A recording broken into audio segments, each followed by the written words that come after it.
Previous की class में हमने एडजेक्टिव के बारे में पढ़ा था और कुछ यूजेस भी पढ़े थे। आज हम रूल्स के बारे में पढ़ेंगे जो कि बहुत इंपॉर्टेंट है और आपके स्पोकन में बहुत ज्यादा यूजफुल होते हैं। तो वो रूल्स क्या हैं, आइए जानते हैं। वो रूल्स हैं कि यदि कंजक्शन के द्वारा दो डिग्री जुड़ते हैं, कंजक्शन के द्वारा दो डिग्री को जोड़ दिया जाता है। यह ध्यान रखिएगा, ये आप तभी पढ़ पाओगे जब आपको डिग्री के बारे में पूरा नॉलेज रहेगा।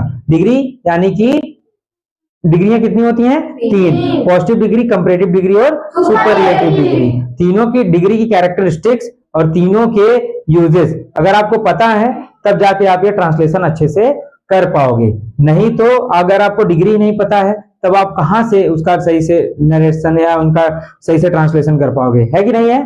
तो इसके लिए हमने डिग्री की भी एक सेपरेट वीडियो बनाई है जिसको आप जाके देख सकते हो, प्लेलिस्ट में आपको मिल जाएगी, है कि नहीं? चलो आइए देखते हैं रूल्स। यदि कंजक्शन के द्वारा दो डिग्री जुड़ते हैं, कंजक्शन के द्वारा दो डिग्री जुड़ते हैं तो वह समान डिग्री के एडजेक्टिव होंगे। यानी अगर कंजक्शन लगा है डिग्री में तो दोनों तरफ का जो डिग्री होगा, दोनों तरफ की जो डिग्री होगी वो सेम डिग्री होगी। यानी कि अगर पॉजिटिव डिग्री है तो दोनों तरफ पॉजिटिव डिग्री लिखेंगे, कंपैरेटिव डिग्री है तो कंजक्शन के इधर भी कंपैरेटिव डिग्री और कंजक्शन के उधर भी, यानी लेफ्ट एंड राइट दोनों साइड क्या लिखेंगे? कंपैरेटिव ही लिखेंगे। सुपरलेटिव है तो दोनों साइड कौन सी डिग्री लिखेंगे? सुपरलेटिव डिग्री ही लिखेंगे। ये एग्जाम में एरर्स में आपसे बहुत पूछता है और लोग क्या करते हैं, बहुत ज्यादा गलतियां करके चले भी आते हैं क्योंकि उनको रूल्स के बारे में नहीं पता होता है। ठीक ना?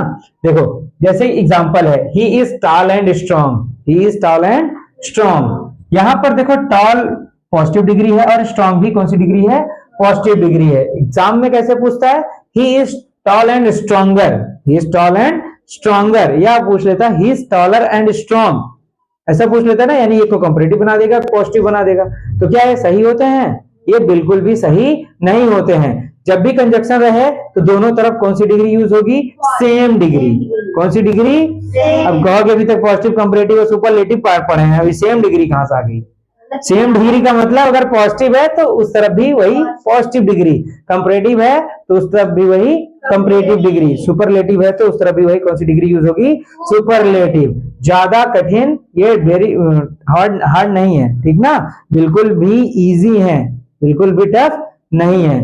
याद रखना है इसको। बस यही होता है कि हम लोग कभी इस क्वेश्चंस को देखे ही नहीं होते हैं, इस वजह से हमको कॉम्पिटिटिव एग्जाम्स में प्रॉब्लम्स होती है। समझ में आई बात है? तो क्या हो जाएगा यहाँ पर? ए बी वाला भी क्वेश्चन है, you are taller and stronger, you are taller and stronger. यहाँ पर भी देखो सही है ना क्वेश्चन, ये भी कंपैरेटिव डिग्री और ये भी कंपैरेटिव डिग्री। तो दोनों क्योंकि कंजक्शन एंड से जुड़ा है तो ये भी सेम डिग्री होनी चाहिए, ये भी सेम डिग्री होनी चाहिए। नहीं दो you are taller and stronger या you are taller and strong, ऐसा होगा तो गलत होगा ना। कंजक्शन से जुड़ा है तो दोनों डिग्री क्या होंगी?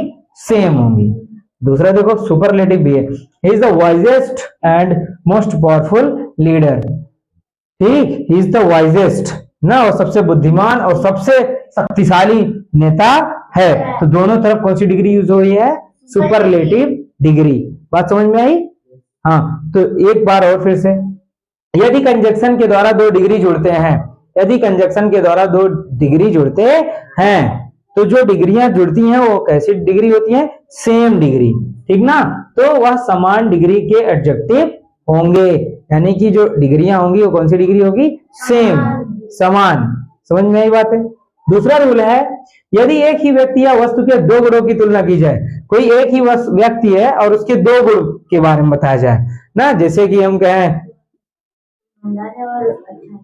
हाँ वह ईमानदार है और अच्छा है ना, वह ईमानदार ज्यादा बेईमान कम है, ऐसा यूज कर सकते हैं? नहीं कर सकते हैं? ठीक, वह मोटा ज्यादा पतला कम है, ऐसा यूज कर सकते हैं?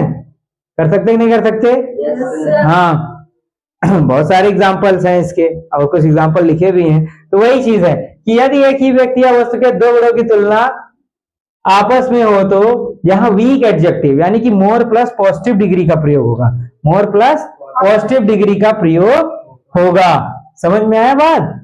अगर एक ही व्यक्ति के दो गुणों की तुलना की जाए, तुलना का मतलब एक को ज्यादा एक को कम बताया जाएगा ना, तुलना का मतलब तो भाई एक को ज्यादा एक को कम बताया जाएगा।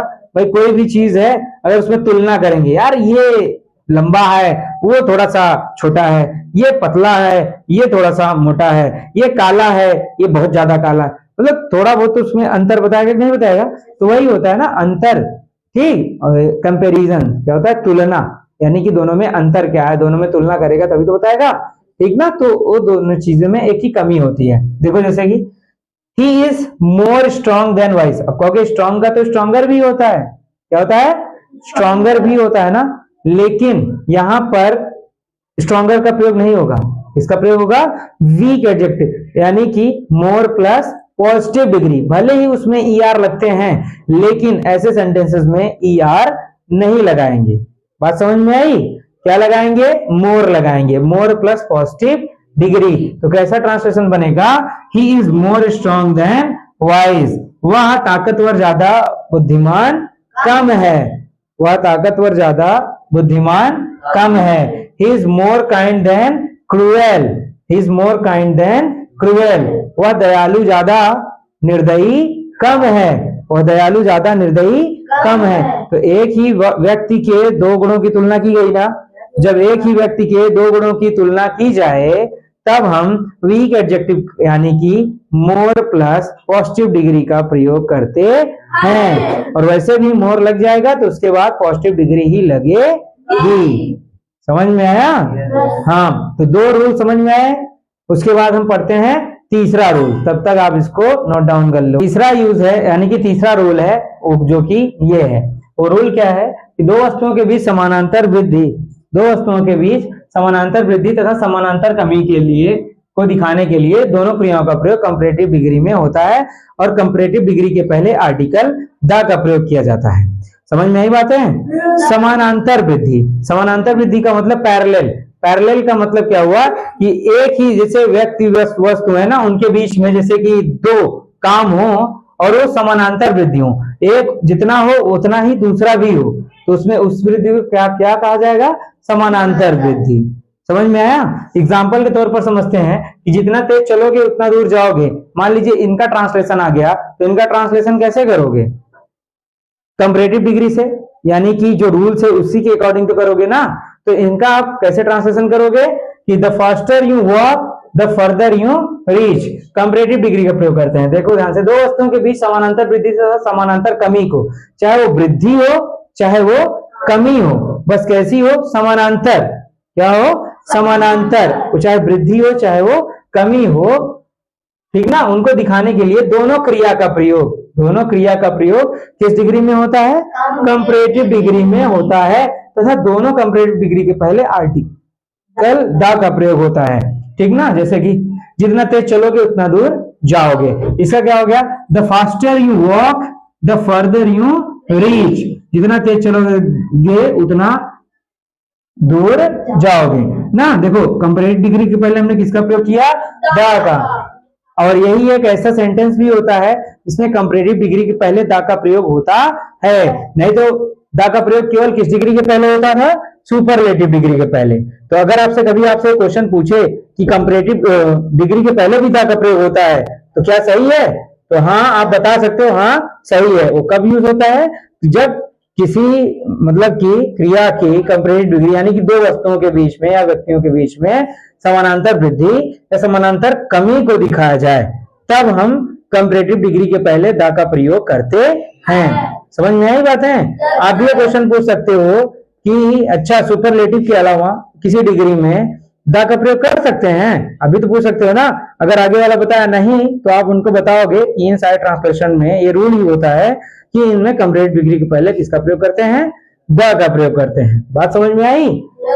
The faster you walk the further you reach, दोनों डिग्रियां कंपैरेटिव डिग्री में होंगी और दोनों कंपैरेटिव डिग्री के पहले आर्टिकल द का प्रयोग होगा। समझ में आया। हाँ नेक्स्ट है, जितना खाओगे उतना मोटे होगे, जितना खाओगे उतना ही तो मोटे होगे ना, यानी कि अब कम खाओगे तो कम मोटे होगे, ज्यादा खाओगे तो ज्यादा मोटे होगे। ये पैरेलल वृद्धि है, पैरेलल कमी को भी दिखाएगा, समानांतर वृद्धि है समानांतर कमी को। तो इसका भी ट्रांसलेशन क्या होगा, the more you eat the more you eat the fatter you become, जितना ज्यादा खाओगे उतना ज्यादा मोटे होगे। नेक्स्ट है, जितना पढ़ोगे उतना ज्यादा नंबर लाओगे, जितना ज्यादा पढ़ोगे उतना ज्यादा नंबर लाओगे। इसका ट्रांसलेशन आप लोग बताओगे, the more you study the more marks you get, the more marks you get, get. ठीक, the more you study the more marks you get, यानी कि जितना ज्यादा पढ़ोगे उतना ज्यादा नंबर लाओगे। तो ये जो तीनों रूल्स थे समझ में आए? yes sir, पहला रूल क्या था? पहला रूल, यदि दो एडजेक्टिव्स के बीच में अगर कोई कंजक्शन आ जा रहा है तो दोनों के तरफ जो डिग्रियां होंगी वो सेम होंगी। क्या होंगी? सेम होंगी। ठीक, he is strong and wise, he is strong and wise. समझ में आई बातें? yes sir, इसीलिए कहते हैं प्रेजेंस ऑफ माइंड रखो। जब वो मिटा दिए हैं तब वो पूछ रहे हैं तो पहला रूल फॉरगेट हो गया कि नहीं हो गया? दूसरा क्या था? दूसरा रूल क्या पढ़ाए थे कि जब एक ही व्यक्ति के दो गुणों के बीच में तुलना की जाए ना, तब हम किसका प्रयोग करते हैं? वीक एडजेक्टिव, यानी कि मोर प्लस पॉजिटिव डिग्री का प्रयोग करते हैं। बात समझ में आई? ऐसे ही जब तक प्रेजेंस ऑफ माइंड यानी कि दिमाग में नहीं रखोगे जो भी चीजें पढ़ाई जा रही हैं, तो आगे आने वाले टाइम में सोचो कैसे याद रहेगा जब तुरंत ही याद नहीं है। तो समझ में आई बातें? तो इनको दिमाग में रखो कि हाँ जो भी पढ़ाया जा रहा है वो क्या पढ़ाया जा रहा है, बैठ के इसे रिवाइज कर लो। अच्छे बच्चों की पहचान यही होती है। आप अभी स्टूडेंट लाइफ में हो, स्टूडेंट लाइफ जी रहे हो, यानी कि इसमें क्या है, कोई बर्डन नहीं है। लेकिन अभी जहां 10th 12th में पहुंचे, ऑटोमेटिक आपके ऊपर बर्डन हो जाएगा कि कहां से क्वेश्चन बोर्ड एग्जाम में आ जाए, कहीं हम फेल ना हो जाए। वहां पर एक अलग ही कंपटीशन होता है। समझ में आया? यहाँ पर क्या है, बस कैसे भी करके 30 मिनट 35 मिनट की क्लास ले लेनी है, कैसे भी करके। ये सारी चीजें होती है ना, ये सारी चीजें रख दो दिमाग से बाहर। ठीक, एकदम से मन लगाकर पढ़ो। जब भी नई चीजें आपको मिल रही हैं, ये चीजें आपको कहीं नहीं मिलेंगी। यूट्यूब पे भी ढूंढोगे ना, कहीं नहीं मिलेंगी अनादर चैनल पे, चाहे आप ढूंढ के देख भी सकते हो। समझ में आ रही बातें? क्योंकि इसको पढ़ाने के लिए टाइम भी चाहिए ना, क्योंकि और स्किल भी चाहिए। स्किल का मतलब यूट्यूब पे वही चीज होती है ना, जो चीज आपको समझ में आ जाएगी वही समझाएंगे। जो चीजें नहीं समझ में आएगी वो कहाँ समझाएंगे आपको? अगर वो चीज मान लो समझा भी रहे हैं, अगर आपको समझ में नहीं आ रही तो क्या उनको फॉलो करोगे? आप नहीं करोगे ना। अरे यार समझा नहीं पाते हैं ढंग से, तो ये डर रहता है। लेकिन अब मैं क्या करता हूँ, इस प्लेटफॉर्म पे हर एक चीज को कवर करने की कोशिश करता हूँ। ये चीजें याद रखो, ठीक ना, जो भी चीजें आपको पढ़ाई जाए। तो मिलते हैं नेक्स्ट वीडियो में नेक्स्ट रूल के साथ। तब तक आप ये वीडियो लगातार देखते रहिए और जितना भी ज्यादा हो सके शेयर करिए और लाइक जरूर कर दीजिए।